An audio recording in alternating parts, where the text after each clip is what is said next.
안녕하십니까. 오늘은 성경과 계시 5번째 시간입니다.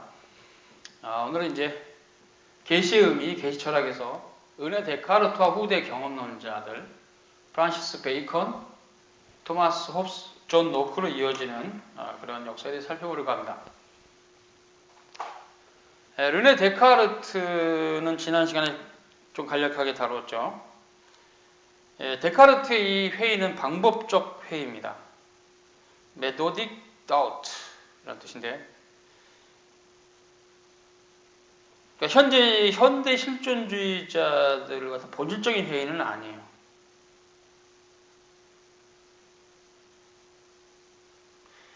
그가 회의한 것은 실체에 대한 거부를 위한 회의가 아니고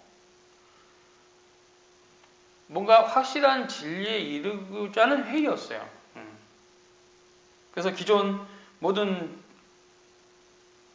권위와 전통을 회의하고, 그러다가 회의하고 있는 자신은 회의하지 못한다. 그것이 나는 생각한다. 그러면 나는 존재한다. 생각하는 자신은 존재한다는 그 터 위에서 학문을 하게 된 겁니다. 방법적 회의라고 합니다.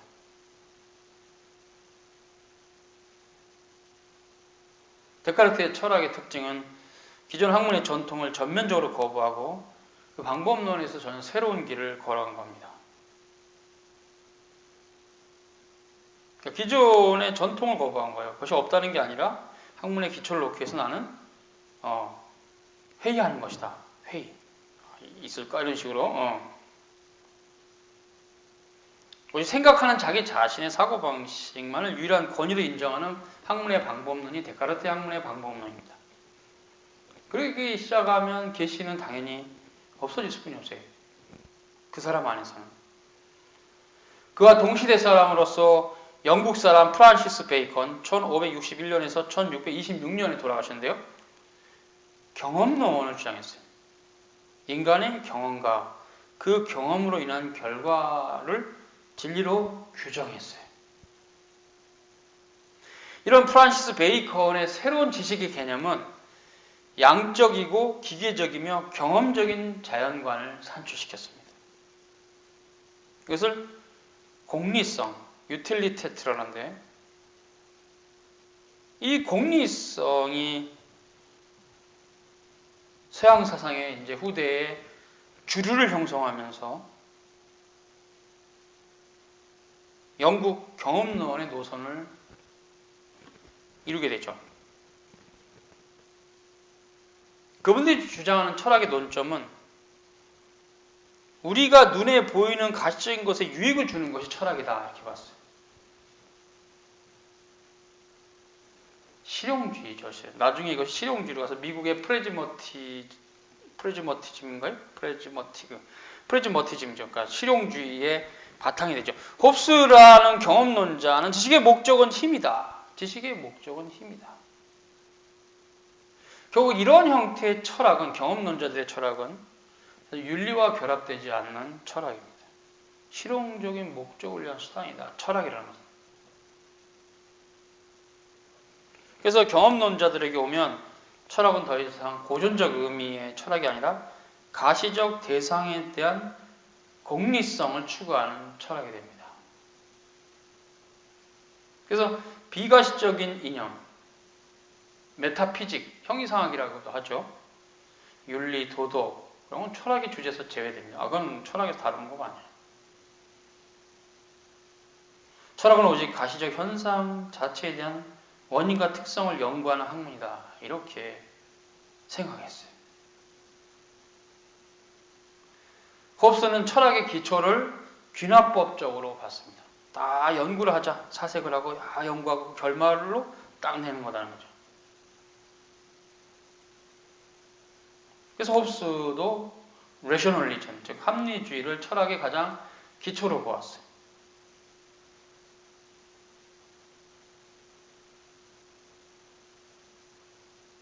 그래서 그는 분해할 수 있는 방법론을 분석적 방법이라 하고, 종합하는 방법을 복합적 방법론이라 하자, 이렇게 얘기했어요.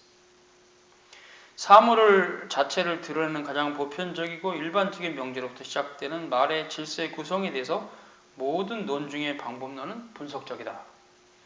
그래서 연역적인 명제의 영속적인 구성에서 나아간다. 결국 그로부터 학자들은 찾고자 결론의 진리를 인식하게 된다. 이렇게 말했어요.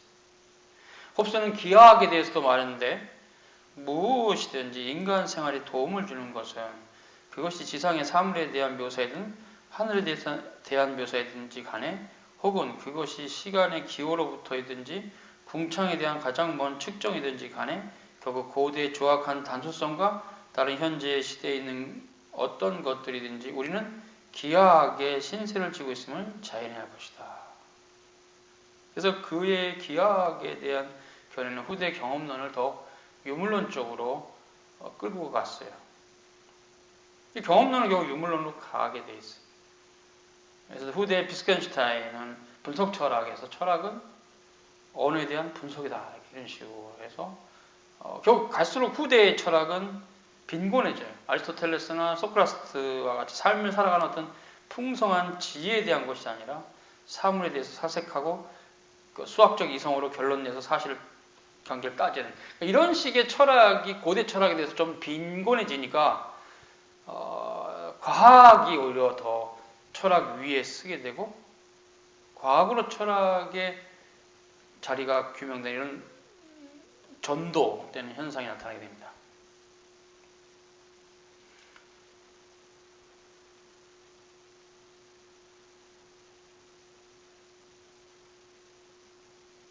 이제 홉스의 철학이 유물론적이며 기계론적이고 전체적을 보기보다는 부분적으로 보는 그런 철학인데요.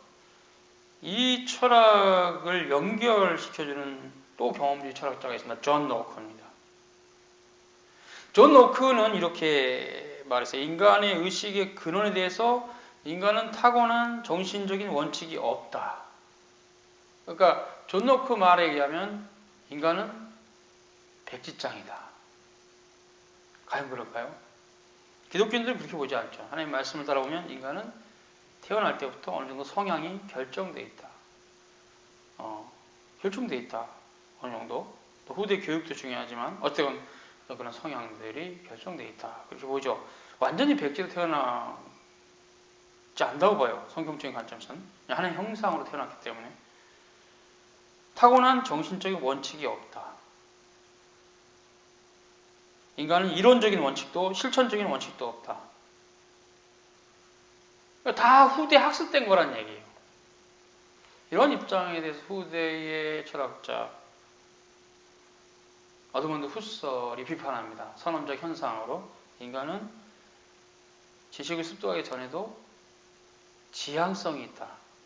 후설은 그 말합니다. 지금 무슨 말이냐면 빨간색을 좋아하는 사람은 타고나기를 빨간색이 잘 보이고 하얀색 또 까만색을 좋아하는 사람은 또 타고나기를 잘 보인다. 저기 지향성이 있다. 그건 선언적 현상이다. 경험하기 전에 인간 안에 있는 것이다. 본유관념의 개념을 좀 얘기했죠. 그런 후설의 철학으로 이제 그런 사상들은 다 무너졌어요. 실제로 인간 안에 선언적 현상이 있기 때문에 경험하기 전에 자신 안에 어떤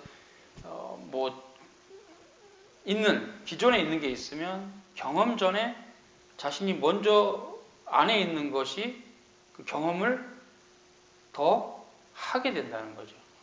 그래서 색깔이 여러 개 있을 때 제가 좋아하는 색깔을 더 먼저 찾아간다는 얘기죠. 그래서 경험하기 전에 인간은 본유관념이 있어서 지향성의 이론인데요. 경험 전에 선험적 현상이 있다. 경험 전에 인간 안에 있는 그 본유관념이 지향성이다. 지향성의 개념을 얘기하면서 이제 후설은 이런 개념들 다 푸십니다. 경험론 이런 거는 웃기는 소리다. 인간이 무슨 방향도 없이 그냥 태어났는데 모든 게 백지인데 그냥 후대 교육으로 그리기만 하면 그려지는 존재냐? 아니다. 타고나기를 예술적 감각이 없는 사람은 백날 교육시켜도 훌륭한 예술가가 못 된다. 타고나기를 운동신경이 하나도 없는 사람은 백날 운동을 시켜도 훌륭한 운동선수가 못 된다. 맞죠? 이건 우리 시대는 다 증명이 된 거예요. 그래서 어려서부터 몇 가지 딱딱 선생님이 체크해보죠. 너 이런 음악이 들려? 안 들려. 너 음악 하지 마. 그러니까 뭐냐면 재능이 이미 타고나는 거예요. 그 지향성입니다. 그러니까 이런 얘기들은 다 틀린 얘기예요. 인간은 백지다. 아니에요. 인간은 타고나서 다양한 재능을 가지고 타고나요. 지향성이 있어요. 이게 다 틀린 얘기예요. 지금은 다 틀린 얘기입니다. 근데 그때는 대단한 얘기인 줄 알고 다 따라갔어요. 타고난 정신이 없다. 원칙이 없다. 이론적인 원칙도 없다. 신의 개념도 윤리의 개념도 타고난 관념은 아니다. 이렇게 말했어요. 그래서 의식이란 소위 어떤 글자도 쓰여지지 않은 관념도 없는 백지다. 그런 의식의 관념을 가지게 된 것은 경험을 통해서다. 꽝입니다. 말짱 젊은이들 쓰는 말로 개소리입니다. 아니죠. 경험하기 전에 본인 안에 재능이 있어요. 음악을 좋아하는 사람은 음악을 경험하기 전에 벌써 확 끌려요. 운동을 좋아하는 사람은 운동하기 전에 저 운동이 나한테 맞아 확 끌려요. 그건 지향성이에요. 경험하기 전에 있는 겁니다. 인간 안에.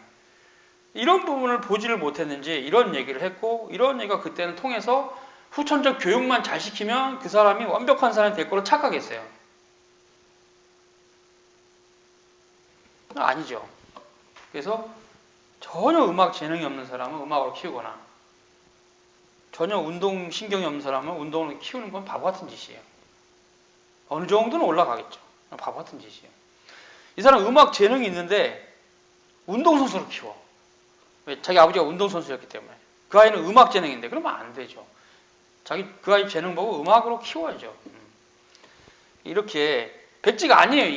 인간은 타고나기 전에 있습니다. 뭔가가 다르지만 different, you and I different 다르죠. 다를 뿐 있어요. 뭔가 있어요. 다들 다르게 어떤 사람 이걸 잘하고 어떤 사람 저걸 잘하고 달라요. different 할 뿐 있어요.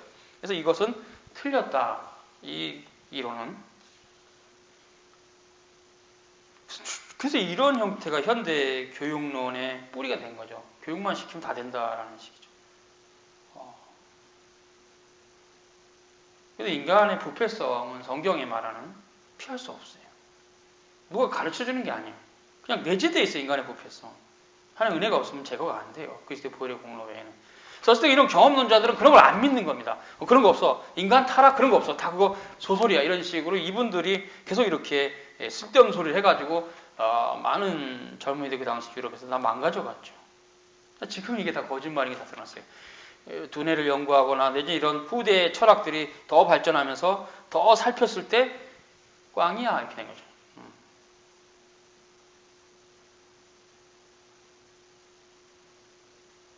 어쩌면 고대 철학이 더 성경적이에요.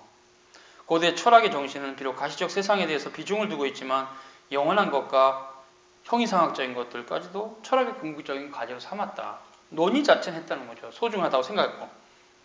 근데 이제 근대 철학으로 오면 이게 무너집니다. 유물론적으로 돼요. 유물론적으로. 뭐니 해도 머니가 최고다. 이런 식이 돼요. 실용주의죠. 그게 미국에서 최종적으로 발달한 거죠. 프래그마티즘.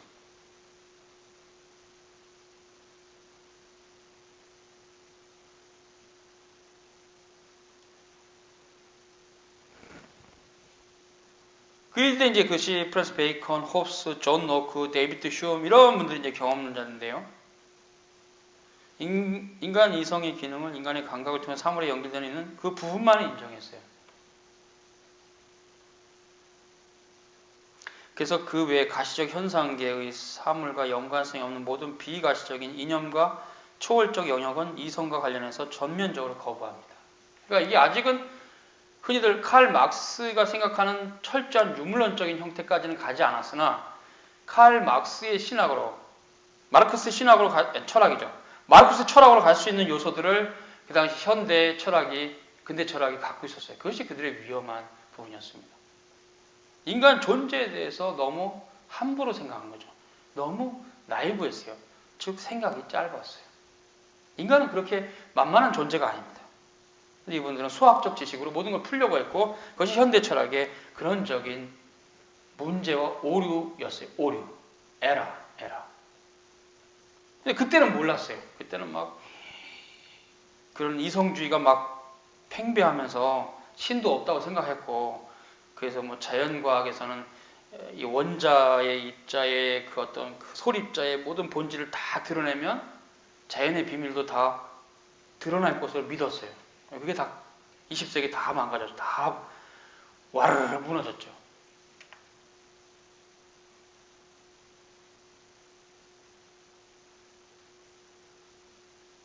그래서 이런 실용주의적인 철학에 있어서는 결국 후대 합리론과 경험론을 결합시켰던 칸트에게서도 있고, 경험론도 있어요. 칸트가 합리론도 있고, 그 형태는 후대에 이제 헤겔로 연결되는 철학적인 노선이 있어요. 그리고 헤겔에 의해서 어떤 그 변증법적인 그 개념이 칼 마르크스에겐 유물론적인 범증법으로 가면서 이제 칼 마르크스는 어떻게 봤냐면 유산자와 무산자, 부르주아와 프롤레타리아의 대결로 봤어요. 온 세상의 역사를. 그리고 그것을 이제 뭐냐면 무산자가 유산자의 돈을 뺏어서 공산국가를 만들면 지상 낙원이었 걸로 착각한 거죠. 이게 굉장히 심각한 어둠이에요. 현대 철학의 심각한 어둠이에요.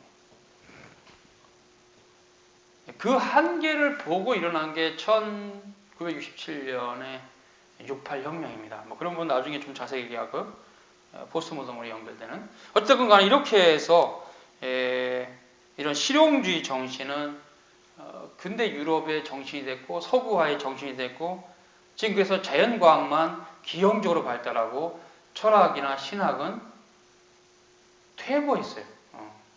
이제 퇴보했어요. 철학도 퇴보했고, 데카르트 이전보다 이후 철학이 더 훨씬 협소해요. 신학은 아예 철학의 영향권 아래 있고, 철학 아래, 과학 아래 있고, 고대 철학, 중세 철학, 근세 철학 했을 때 그 모든 형태가 한계가 있고, 신학은 이제 17세기 종교개혁까지가 발달된 형태고, 그 이후는 또 무너졌어요. 그래서 신학과 철학은 과학보다 지금 시대는 아래에 있다. 지금 현대 철학이나 현대 신학은 과학 아래에 있다. 과학이 딱 뭐라고 얘기하면 그 선 위에서 노는 수준이에요. 현대 철학과 현대 신학은. 그것뿐만 현대 신학은 또 현대 철학 아래에 있어요.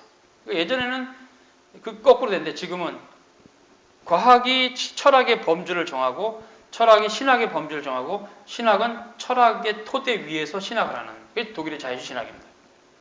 이런 형태의 비참한 시대에 크리스찬이 살고 있다는 것은 참 아쉬움이에요. 하나님의 말씀은 철학이나 과학을 뛰어넘는 영원한 진리입니다. 이런 부분에 있어서 기독교인들이 사색하고, 그래서 세속화되어가는 교회에 거짓된 것을 쳐내고, 이런 훌륭한 작업들을 끝없이 수행해야 되는 것이 기독교인들이 이 땅에 살아있어야 될 이유입니다. 단지 그렇게 밥만 많이 먹고 배불리 먹고 비싼 데 여행 가고 좋은 커피만 마시면 모든 게 되는 것은 아닙니다. 크리스찬이 가야 될 길은 그것은 아닙니다. 오늘은 여기까지. 수고하셨습니다.